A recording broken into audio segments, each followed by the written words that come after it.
एक बार फिर से स्वागत है हमारे YouTube channel Shri classes Jodhpur में और आज के अपने इस डेली करंट अफेयर क्लास में।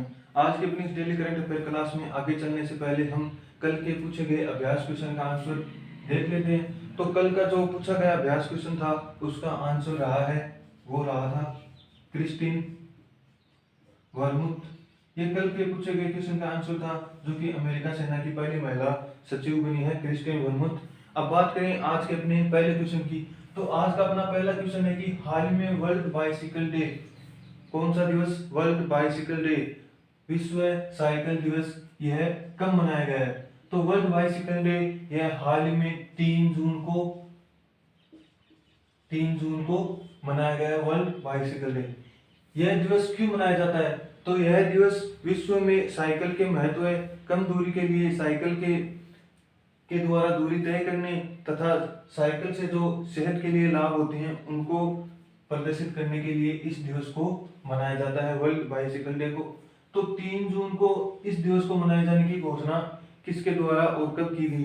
तो 3 जून को इस दिवस को मनाए जाने की घोषणा जो यूनाइटेड नेशन है उसकी महासभा के द्वारा, संयुक्त राष्ट्र महासभा के द्वारा अप्रैल 2018 में की गई थी। किसके द्वारा की गई थी? संयुक्त राष्ट्र महासभा के द्वारा अप्रैल 2018 में वर्ल्ड बाइसिकल डे मनाने की घोषणा की गई थी। अब बात करें जून के अन्य दिवस की, तो 1 जून को कौन से दिवस मनाए गए थे? तो 1 जून की बात करें तो 1 जून को वर्ल्ड दुग्ध डे, विश्व दुग्ध दिवस मनाया गया था। इसी के साथ 1 जून को ग्लोबल डे ऑफ पेरेंट्स मनाया गया था। तो 2 दिवस हो गए, वर्ल्ड दुग्ध दिवस और ग्लोबल डे ऑफ पेरेंट्स। और बात करें 2 जून की, तो 2 जून को जो दिवस मनाया गया था वो है तेलंगाना स्थापना दिवस। तो ये था आज का अपना पहला क्वेश्चन और उससे रिलेटेड सारे फैक्ट। अब बात करें आज के अपने तीसरे क्वेश्चन, तो तीसरा क्वेश्चन है कि RDSO एक संगठन है, research design and standard organisation.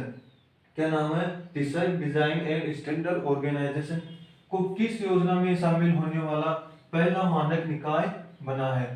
तो RDSO जो कि शामिल हुआ है उस योजना का नाम है one nation one standard.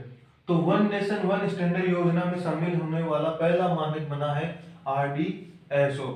One nation one standard योजना, इस योजना की शुरुआत वो हुई थी सितंबर 2019 में इस योजना की शुरुआत हुई थी और इस योजना में शामिल होने वाला पहला निकाय बना है RDSO।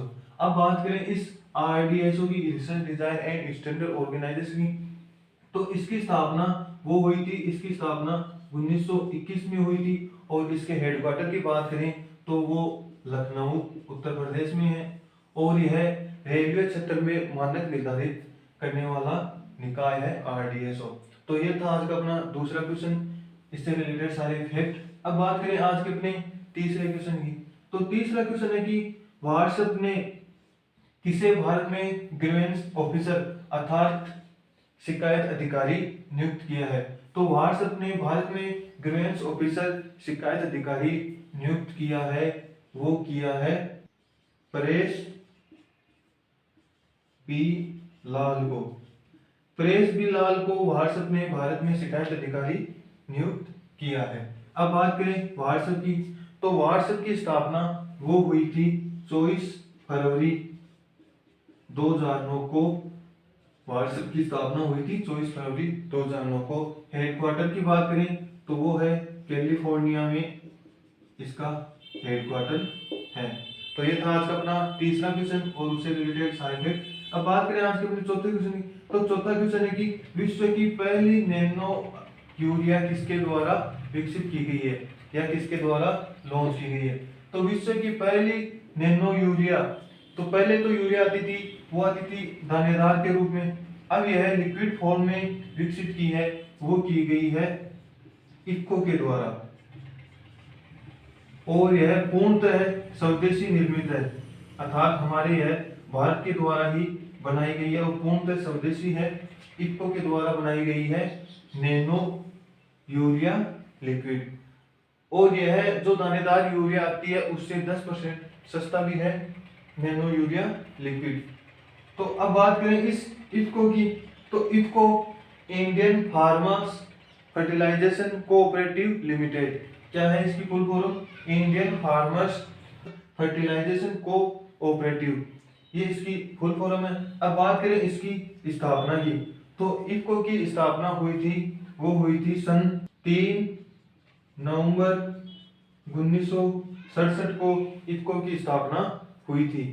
कब हुई थी? 3 नवंबर 1967 की। और वर्तमान इसके एमडी एंड सीईओ की बात करें तो वो है यूएस अवस्थी, इसके वर्तमान एमडी एंड सीईओ हैं इफको की, और हेडक्वार्टर वो है नई दिल्ली में।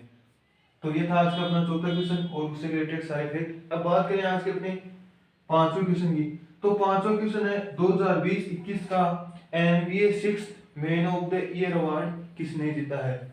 तो 2020-21 का एनबीए नेशनल बास्केटबॉल एसोसिएशन का 6th man of the year award किसने जीता है? तो यह अवार्ड जीता है फिलीपींस के बास्केटबॉल खिलाड़ी। कहाँ के हैं? फिलीपींस के, जिनका नाम है जॉर्डन क्लार्कसन।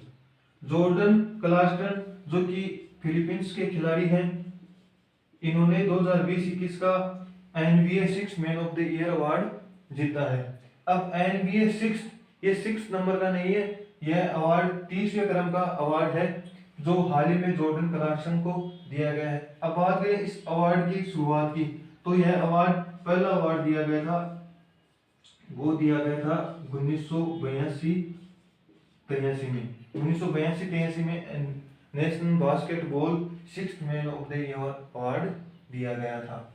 और यह अब का 2020-21 का मिला है जॉर्डन क्लार्कसन को, जो कि फिलीपींस के खिलाड़ी हैं। अब बात करें आज के अपने छठवें क्वेश्चन की, अंतिम क्वेश्चन की, तो वो है कि हाल ही में अभ्यास स्काई गार्डियंस 1 का आयोजन किन दो देशों के बीच किया गया है? तो अभ्यास का या एक्सरसाइज है स्काई गार्डियंस 1, तो इसका आयोजन की बात करें तो वो किया गया है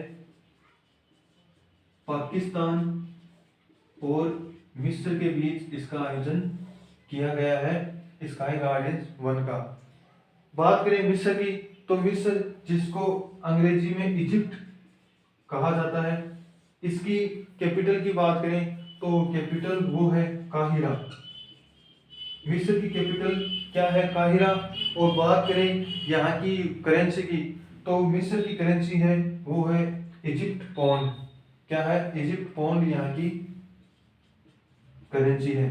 तो ये थी आज की अपनी डेली करंट अफेयर की क्लास और उससे रिलेटेड सारे फैक्ट।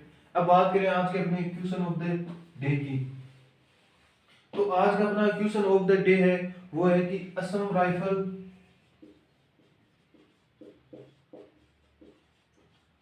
राइफल के महानिदेशक कौन बने हैं? तो असम राइफल के महानिदेशक कौन बने हैं, इसका आंसर आप कमेंट बॉक्स में कमेंट करके बताएं। अगर आप हमारे इस चैनल पर आप नए हैं तो चैनल को सब्सक्राइब करना न भूलें। Thank you.